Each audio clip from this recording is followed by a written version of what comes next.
Friends, my husband and I travel a lot through Europe, and we've started this channel to share everything we learn during our trips. In our videos you'll find practical recommendations, money-saving tips, and useful information about the most important attractions in Europe, so hit subscribe and let's stay in touch. This year we made it to Rome. Oh my god, amazing Rome! We spent a week there and it was one of the best vacations in our lives so far. In this video we'll share everything we've learned during our stay there. How to get around the capital of Italy. Useful information for the top attractions in Rome. A few practical tips for your trip. In my opinion, the traffic in Rome can only be defined as pure madness. Crosswalks are merely hypothetical, and so are traffic lights. There are scooters everywhere, bikes, and I swear I saw a woman stop in the middle of the boulevard to send a text. So if you're planning to rent a car and drive around Rome, we wish you the best of luck because you'll definitely need it. We always prefer to use public transportation when we have this option because it's the cheapest and most efficient way to move around a big city. There is a metro in Rome, but also buses, trains, trams or trolleybuses, and they have good ticket options for tourists. If you can, book your hotel near the metro station. It's so convenient. You can ride the metro straight to the Vatican, the Colosseum, the Spanish Stairs or Fontana Di Trevi. Use Google Maps to find the best route to your destination, and if you have the option to choose between the metro and buses, take the metro as buses are very unreliable in Rome. The times shown on Google Maps were almost never right, so you might end up waiting a lot. At some bus stops there are displays showing the times when the buses arrive, those you can trust. In Rome, you can't buy bus tickets from the driver, but there is a tap-and-go machine where you can pay directly with your credit card.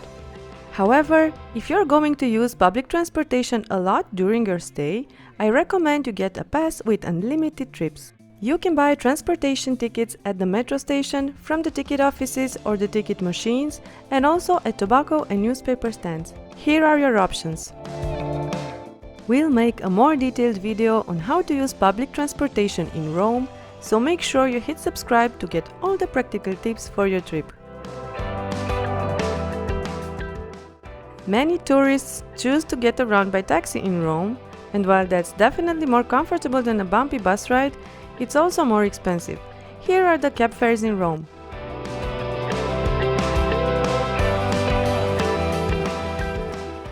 In Rome, everything has a story, everything is a piece of art.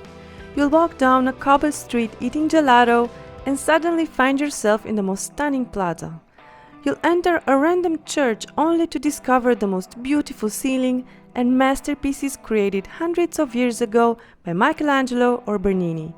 You'll see buildings that are not tens, not hundreds, but thousands of years old.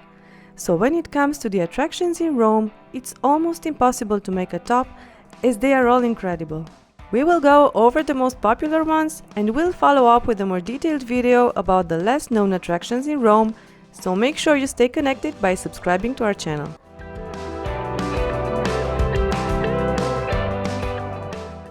These iconic landmarks take you on a journey back in time, directly to ancient Rome.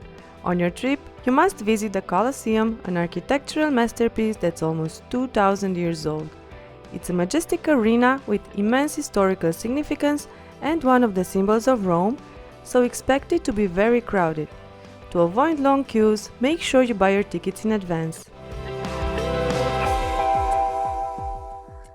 Right next to the Colosseum lies the Roman Forum, an archaeological site that was once the heart of ancient Rome. This complex is over 2500 years old and used to be the bustling hub of political, religious, and social activities. As you walk through its ruins, you'll see ancient temples, basilicas, and triumphal arches, each telling a unique story of the city's rich history. Overlooking the Roman Forum, Palatine Hill is another must-see attraction. With a history of over 2,700 years, this is one of the oldest parts of Rome and the place where, according to the legend, Romulus and Remus founded Rome. During a hot summer day, Palatine Hill is the perfect place to escape the heat.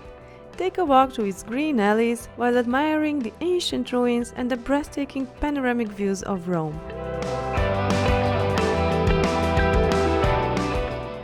Pantheon, with its timeless beauty, is a must-see attraction in Rome. This incredible temple, nearly 2,000 years old, is the oldest building in the world that's still in use today. The magnificent dome, with its iconic oculus, is a blend of art, engineering, and spirituality.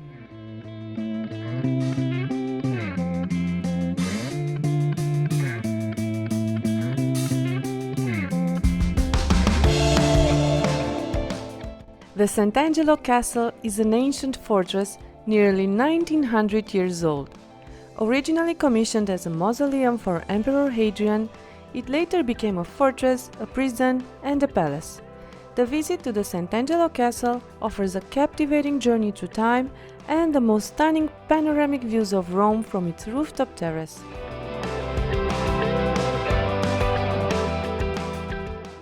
On your trip to Rome, you must experience the vibrant and lively atmosphere of Trastevere. It's a bohemian neighborhood with cobbled streets and colorful buildings.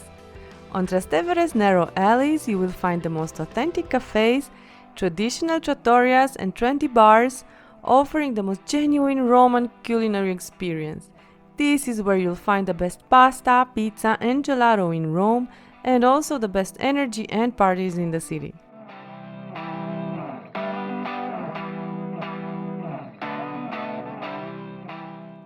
This iconic fountain, over 250 years old, is not only a beautiful work of art, but also a symbol of love and wishes. According to the legend, if you toss a coin into the fountain over your shoulder, you will return to Rome. Visit Fontana Di Trevi early in the morning or late in the evening when the crowds are fewer, so you can admire the details of the sculptures up close.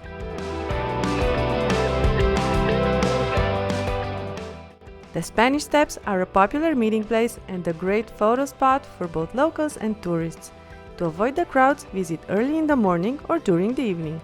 Nearby you'll find designer boutiques, cozy cafes, and charming art galleries.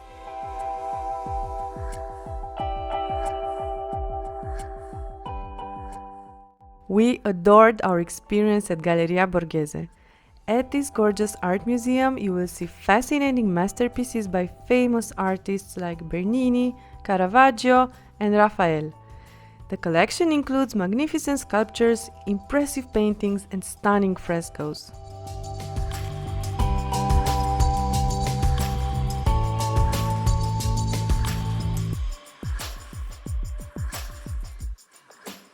If you're going to visit the Vatican, know from the start that you will need a whole day for this extraordinary experience.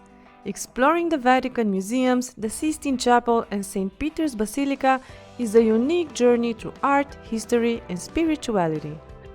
In the Vatican museums, you'll see an extensive collection of art, including ancient sculptures and Renaissance masterpieces, as well as the majestic Sistine Chapel with Michelangelo's stunning frescoes. It's crucial that you buy skip-the-line tickets in advance, as the queues outside the Vatican museums are enormous. Right next to the Vatican museums is the magnificent St. Peter's Basilica, the largest church in the world and a pilgrimage site for millions of visitors. This architectural marvel, designed by famous artists like Michelangelo and Bernini, houses priceless artworks and religious relics. Climb the stairs to the top of the dome for a panoramic view of Vatican City and the surrounding Rome skyline. You can take an elevator for the first 300 steps, but I took the stairs and it was very easy.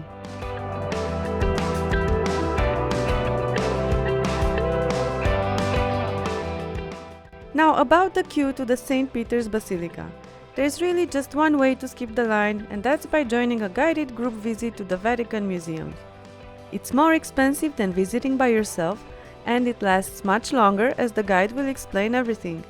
But you'll get a lot more information from a guided tour, and you'll have a direct entrance from the Sistine Chapel into St. Peter's Basilica. We visited the museum on our own, which meant we had to wait in line to enter the church. The end of the line was here when we joined it. At 3 p.m., we waited for about 40 minutes to get inside the church. Take some time to also explore St. Peter's Square, as there are many secrets hidden here. There are 2 spots in the square from which you can see all the columns perfectly aligned. Find these white spots, stand on them and look around.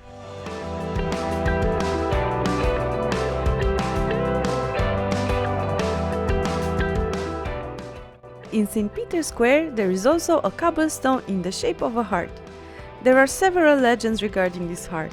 Some say it is the heart of Roman Emperor Nero, responsible for the death of St. Peter, who has re-emerged from the grave like a curse on the church. Others say it is the work of Bernini as a symbol of lost love, or the work of Michelangelo as a symbol of a broken heart.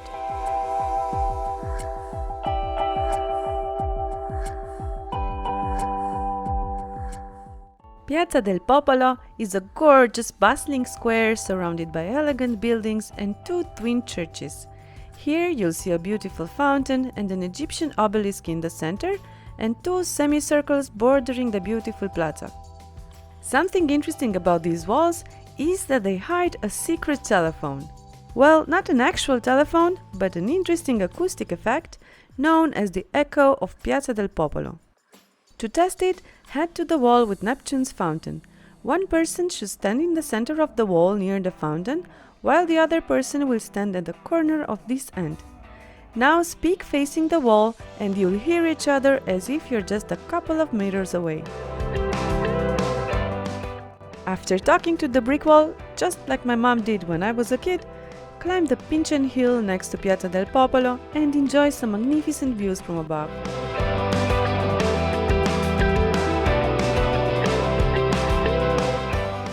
Another hidden gem with a beautiful view of Rome is Giardino degli Aranci on the Aventine Hill. The name translates into the Garden of Orange Trees, and that's exactly what this place is.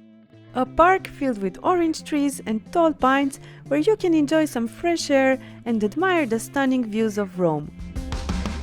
In this park, there's a fascinating optical illusion. You can see the dome of St. Peter's Basilica perfectly from here. And interestingly, the closer you walk towards it, the smaller it gets. We were there when the orange trees were in bloom and it smelled so amazing.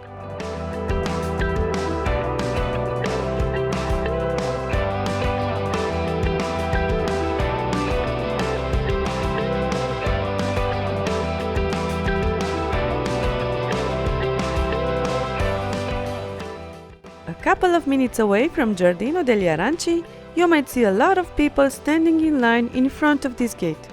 Curiously, they are queuing to peek into this particular gate's keyhole. Get into that line and look through that keyhole, because this is what you'll see.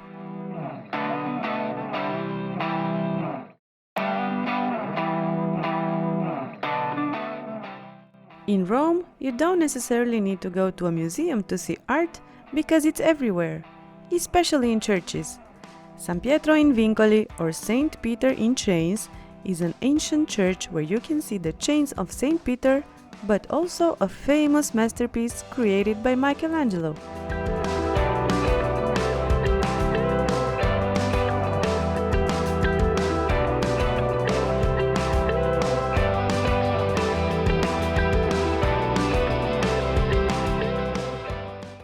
The Jesuit church of Sant'Ignazio di Loyola is home to one of the most jaw-dropping frescoes in Rome.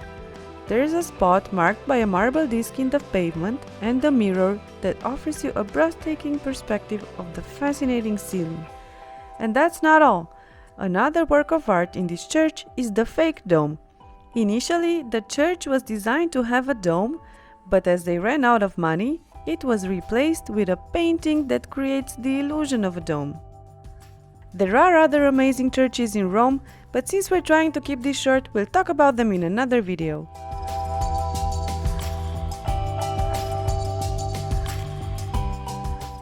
In Rome, restaurants have two service times. Lunch is usually served between 12:30 and 3 p.m., while dinner begins after 7 p.m. Between these times, most restaurants, especially the good ones, are closed. And regarding restaurants, if you want to catch a table at one of the good restaurants in Rome, you will have to reserve a table or get in line. In front of some restaurants, you will see these long lines of people waiting to eat. That is a sign that the food is good, but it also means it might take a while until you get a table. To avoid waiting a lot, be there half an hour before the restaurant opens or make a reservation in advance. If you don't mind eating late, you'll also have a greater chance at a table around 10 p.m.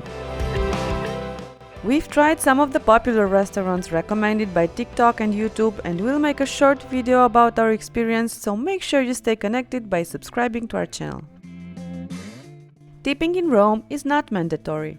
At some restaurants, the service is already included and it will appear on your check. If that's the case, you definitely don't need to leave anything extra. If it's not on the check and you are happy with the service, you can leave 1 or 2 euros per person or between 5 and 10% of the check, whichever is the most convenient for you. Don't ask for special ingredients. Italian cuisine is one of the best and most famous in the world, and the food is taken very seriously in Rome. This isn't the place to ask the chef to take something out of the recipe or add some special ingredients to your pasta, because they won't do it and they'll get upset. Always carry some cash. You can pay with a credit card almost everywhere, especially at popular restaurants and shops in tourist areas. However, at the smaller shops that is not always the case. Also, they don't split bills at restaurants in Rome, so you might need cash to pay for your part. Get your tickets in advance. I'm not kidding. If you want to visit the Colosseum, the Vatican museums, Galleria Borghese and Castello di Sant'Angelo, you get your tickets now. We bought ours 3 weeks in advance and they were almost sold out.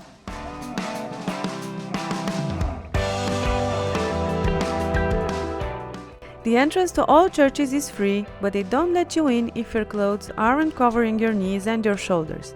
Have that in mind when you pack your bag for Rome. The museums open their gates for free on the first Sunday of the month. That means you can see attractions like the Colosseum for free, but it also means you should expect big crowds. I've mentioned Italians taking their food very seriously, but they aren't kidding about their coffee either. Cappuccinos are only served before noon, so if you're craving one in the afternoon, get a caffè macchiato instead. If you ask for just coffee, you'll get an espresso, and if you ask for a latte, you'll receive a glass of warm milk. Also, Italians usually order their espresso at the bar and drink it standing up. You can order it at the table if you want, but it will cost you double. Drink water from these public fountains.